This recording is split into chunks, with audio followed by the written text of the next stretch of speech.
Hello everyone, welcome back to my channel. I hope you all are doing well. So today's video is going to be about the effective study techniques, suggestions that I got when I was preparing for my studies. Okay, and I hope to give you all the insights about how you can study, what to look for, and like maybe a different kind of techniques a little bit, and hopefully that might help you. I know it's very confusing and overwhelming throughout the process of registering yourself as a physio in Canada, and studying can be very overwhelming and confusing, where to study, what to study, and how much to study. I'll go brief on that, like the techniques that I heard or my colleagues or my seniors suggested me to follow. So that is what I'm going to share with you. But I'm going to make another video diving deeper into the blueprint of PCE. Okay, I know it's very challenging, the exams. We heard from all our seniors that it's very tricky, very difficult. There's a lot of critical thinking that is required for your exam. Not only for Canada, I would say also for Australia, or if you're giving exam for Dubai, Canada, US, everything is all critical thinking, and your critical thinking capability is very much needed here. Back home, I know like how we studied is like just exam based, like it was not case based. Okay, so here a lot of the questions, they are very case based, especially talking about Canadian system. It's a lot of vignette questions. It means you get a question, a case, and based on that case you have to answer a lot of questions. Okay, so there will be maybe around like 4, 5, sometimes 6 questions on that one case. So you have to be very good at critical thinking. Like you have to think like as if you're actually treating a patient based on that case, and then you have to do a lot of diagnosis. Diagnostic cases are questions are also given very much. And if I have to tell you that there is a lot of ethics they're focused on. Yeah, and then a very basic concept. They're not looking for the experts physio. Okay, we are entry-level physio. That's what they're looking for. They're looking for entry-level knowledge. Okay, entry-level critical thinking. So your ability to assess that patient, your ability to differential diagnose, your ability to provide the treatment based on the case, okay, based on the case or the patient that you receive. So that's all they're looking for. If I talk about USA, that's NPTE exam. So Canadian exam is called PCE, and then the US exam is called NPTE. NPTE is what I've heard so far is like it's mostly a standalone questions and is more in depth, because in US there is no clinical exams, but in Canada we have separate clinical exams. Okay, so because of that, NPTE is more in depth. So you're gonna have to study everything. Like for example, there are a few chapters that is not dealt in very deeply with the written component of PCE, whereas in NPTE you have to dive deeper into it even in your written exam. For example, if I have to give like for example ECG, you don't have to study very much, or a radiological x-ray or something. So you have to know a basic idea, but you don't have to go in depth. But whereas in NPT you're required to go in depth. Other thing is like cranial nerve examinations and all that. You need to know what all cranial nerves are, what they do, and all that stuff. Very basic. But in NPT you have to go in depth. Okay, so those are kind of a little bit of a difference. But what I feel is like if you're preparing for one thing, you can actually give exams in any countries, because you'll be working like you're brainstorming ideas, you're taking you're actually learning a lot of concepts. So what I suggest you guys is to clear out on concept. Okay, if you're learning some condition, don't just read it through the book. Try to understand the concept of what's going on. For example, if I have to give example for cardio, so what we study in book is like we just study like word by word and everything. We don't really try to understand the concept.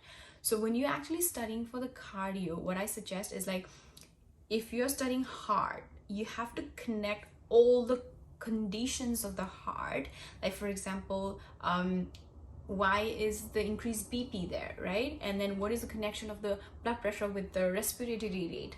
What is the connection with the lungs? Okay, and what is the, you know, cardiac output, stroke volume, and everything? You have to literally connect every dots. Okay, so you have to connect pulmonary with the heart. It's not like heart separate and pulmonary separate. They are somehow related. Our whole body system is related. So you have to have that habit of compiling everything and looking everything all together, how they can actually affect the other systems as well. Okay, so those kind of things, little things, very basics, but still, you know, like we haven't thought out of the box because we are like all bookish.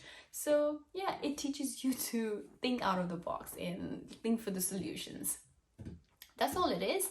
So talking about the tricks and strategies that I was advised when I was preparing for my exam was to take down a little bit of a sticky note thing, which I did, which really helped me. So what I did was like whichever, like for example, let's say classification. Okay, there is a Parkinson's classification, okay, based on the level. So Horn and Yarn classification, right? So it's very hard for me to remember that at once, but like writing it down in that sticky note and then sticking it in on your wall and then looking at it, it really helps. Repeating it really helps.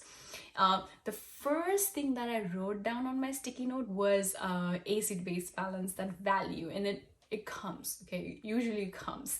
So to remember those values was very hard for me at the beginning, but like I got used to it because I was like writing it, sticking on my wall, and then I could remember it. Okay, so you don't even have to like do it every day. Once you like write it down and then sticking on your wall, sometimes even if your eyes are going there, you can actually, oh, this is it, okay, this is it, and it's stuck in your brain, you know, like it's really helpful. That was the first thing I will advise you all, because I have followed that and it really helped me. So do that.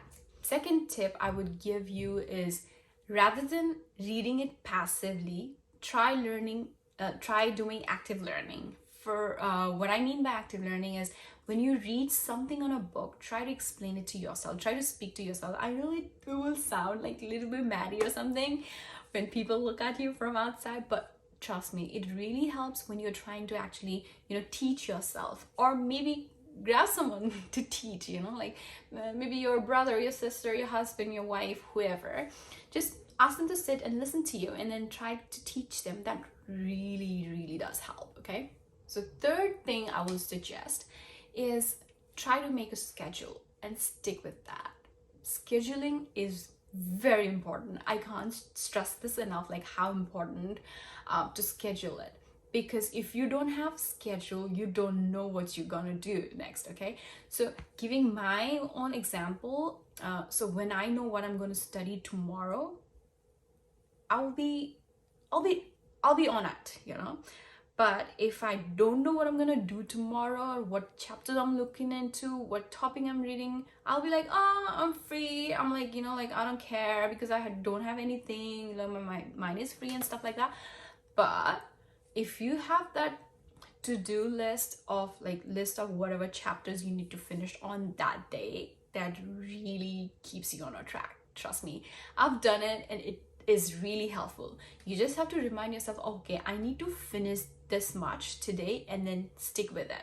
Like, discipline yourself. Discipline is very important throughout this journey, so try to discipline yourself. I try to do that. So it really is a matter of time as well, how much time you've got. So a lot of the previous exam takers, they had suggested me to, like, you know, at least take 3 months off, like completely off from your work, and then just immerse yourself into study.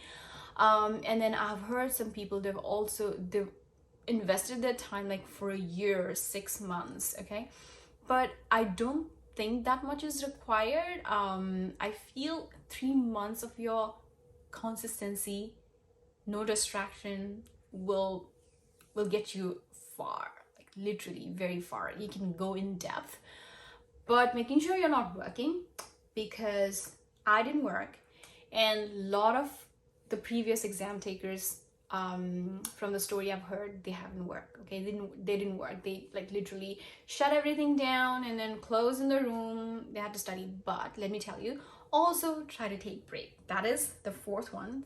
Take break. You need mental break. Literally, you do. Okay, so even if you're studying for like whole, I don't know how many hours you want to dedicate, but if you're not taking that mental break, it's gonna stress you out. It literally does stresses you out. So try to take a break.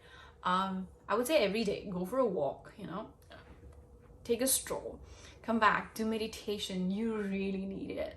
I had taken a lot of breaks in between. So I used to go for a walk, I used to do meditations. Whenever I used to feel that anxiety of the exam, I literally used to just like give up everything just for that moment, okay?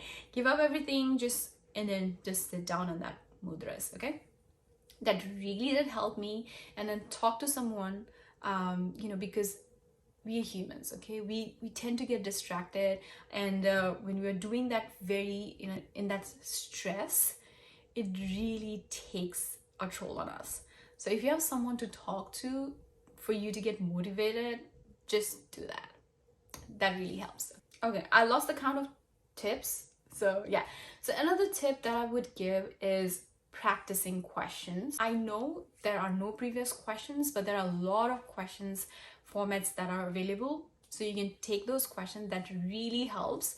I feel like investing much time into studying first, like go over it all once, and then take exam, see what your knowledge is, see where you stand. You'll know, okay? And then when you are actually solving the questions, you actually tend to, actually your brain starts to work. Your brain starts to critical think. You'll start to know what you're lacking in, and then you can focus on that. Okay, that's what I did. And I feel solving questions really, really helps, because you'll also have an idea like what kind of questions you're gonna face in the exam, real exam. For me, I don't know how many I did, but I did quite a lot of questions, and it really did help me. I would suggest buying bundles of questions you get in a market for sure. If your friends have already done these courses and exams, and they've already been through all of those process, ask them. They might have a lot of stuff with them, okay? So ask help from your friend. They'll be very, very, very helpful. I'll show you that, because I got a lot of helps from a lot of people, and I'm really very grateful for them. So try to ask for help, okay? That was about practicing your exam questions. So next tip would be to do a group study. But personally, I'm not a group person. I like to study by myself. I like to be on my own drone, like just focusing on what I want and what I need to. But a lot of the previous exam takers, they have suggested to do a study buddy. Study buddy means like you have someone to share whatever you have learned, and then the other person can share their views and ideas and the knowledge that they have got for a whole day. So you can share between you two, okay? When we share, it's like the first thing, like like how you were teaching to yourself, you're teaching to the other person, and the other person is teaching you. So that way you're actually sharing a lot of knowledge, okay? And then you'll remember, I'm the person, even though I am a single person studying person, I'm not a good group study person, but for me, if I listen to someone, I remember that better compared to I'm studying by myself, okay? I think listening to teachers really helped me, okay? I had taken a course for the last month. Before that, I was just doing a study by myself, but I'm glad that I did take the course, because I could listen to them, and then literally I could relate, I could think, I could really understand the concept. So that really did help me, you know what I mean? So if you have someone like some study partner, that would be a great benefit, okay? The next thing that I would suggest is utilizing the online resources. You do have lots and lots of resources, but mostly I would suggest the famous Physiopedia, which is very helpful. If you have any confusion, just type in Google and then it will just show you, like give you the answer, okay? So don't hesitate or don't like stop yourself from using Google. Like if you have any confusions, just go there instead of going through whole book to find that one answer. Just Google it. It's very easy and convenient, okay? What else? Okay, I'm trying to think what else. Okay, so regarding what to study, I would suggest to focus on your basics, because as I said earlier, they're looking for a basic knowledge. You're an entry-level practitioners, okay? They're not taking you as an expert. So learn basics thing, whatever you get, okay? There are a lot of, even if you don't have book, trust me, I thought I wouldn't be able to study without a book, but I did everything on PDF. So you can do it, all right? So collect all the PDF documents, you know, like previous notes or books, anything that you get, questions, anything that you get, just collect that and then go through them. Some of my previous colleagues, they also suggested me to focus on signs and symptoms of any disease or any condition that you're studying. Sign is different, symptoms is different. Keep that in mind, okay? And then focus on that. So yeah, those were the suggestions that I got, and then what I implemented, whatever I did, I have put in that video. So hope this video might be helpful for you. There you have it. Effective toolkit for your effective study, okay? I know each person is different and you might have your own preference of what works for you and what not. You have to trial and error. So these were things that really worked for me. Doesn't mean like it will work for other people as well, but try it, okay? It was really very effective to me. So find out what works best for you. Next video, I'm gonna make it on maybe a blueprint of PCE and what to study, what not to study. I know it's the blueprint is a little bit confusing. It's just a topic and then you have to go in depth on each topic. So I'll be discussing more on that, to what to study, where from where to study. So stay tuned for that. Stay focused, stay positive. You've got this, okay? And if you found this video helpful, don't forget to give a thumbs up, comment whatever you need to see next time or whatever questions you have, and don't forget to subscribe and hit that bell icon. So hope this video was helpful and thank you for watching. I'll see you soon. Bye. Take care. Happy studying.